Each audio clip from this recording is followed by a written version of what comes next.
پر کم ہو جائے گا اور والدین پر بھی کم ہو جائے گا، ان کو ایک ریلیف ملے گا۔ اس لیے یہ بھی ایک بہت بڑا تعاون ہے، لہذا دینی مدارس کو فوری طور پر کھولا جائے،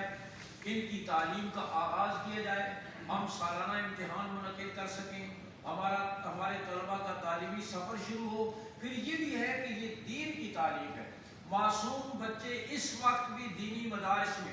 ہمارے وفاق المدارس کے تحت چلنے والے مدارس میں اس وقت بھی 10 لاکھ طلباء اور طالبات علم نبوت کو حاصل کر رہے ہیں۔ ضرور یہ قرآن کے اندر شفا ہے،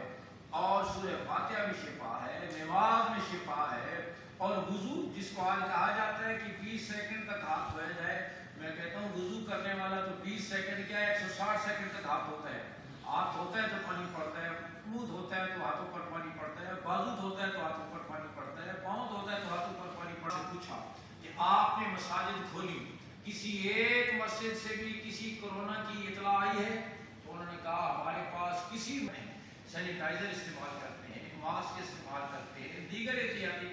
تدابیر کرتے، ضرور کریں، ان پر کوئی رائے نہیں ہے، دو رائے نہیں ہے، دین اسلام اس پر کوئی قدرن اور پابندی نہیں لگاتا،